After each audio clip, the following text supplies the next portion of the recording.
ఈ నేపథ్యంలో కేంద్ర ప్రభుత్వానికి మేము పంపించిన బిల్లుల యొక్క ఆమోదం కోసం తెలంగాణ రాష్ట్ర ప్రభుత్వం తరఫున కాంగ్రెస్ పార్టీ తరఫున మా మంత్రివర్గ సహచరులు పార్లమెంట్ సభ్యులు కలిసి లోక్సభలో ప్రధాన ప్రతిపక్ష నాయకుడైన శ్రీ రాహుల్ గాంధీ గారిని, రాజ్యసభలో ప్రధాన ప్రతిపక్ష నాయకుడైన శ్రీ మల్లికార్జున్ ఖర్గే గారిని కలిసి కేంద్ర ప్రభుత్వం మీద ఒత్తిడి తీసుకొచ్చి తెలంగాణ రాష్ట్ర ప్రభుత్వం యొక్క బిల్లుల ఆమోదం కోసం పార్లమెంటులో కేంద్ర ప్రభుత్వం మీద ఒత్తిడి చేయడానికి విజ్ఞప్తి చేయాలని చెప్పి ఈరోజు కేంద్ర ప్రభుత్వం మీద ఒత్తిడి కోసం తెలంగాణ రాష్ట్ర ప్రభుత్వం తరఫున మేము ఇక్కడికి రావడం జరిగింది. రేపు ఉదయం శ్రీ మల్లికార్జున్ ఖర్గే గారిని, శ్రీ రాహుల్ గాంధీ గారిని కలిసి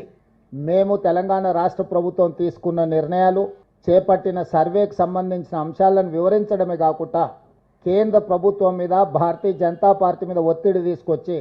కేంద్ర ప్రభుత్వం మెడలు వంచైనా సరే ఎడ్యుకేషన్, ఎంప్లాయ్మెంట్లో 42% రిజర్వేషన్, స్థానిక సంస్థల ఎన్నికల్లో 42% రిజర్వేషన్ సాధించడానికి సహకరించి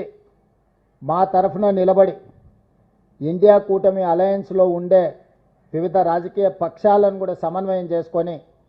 తెలంగాణ రాష్ట్రంలో బలహీన వర్గాలకు న్యాయం చెయ్యాలి అని చెప్పి విజ్ఞప్తి చేయడానికి ఢిల్లీకి రావడం జరిగింది.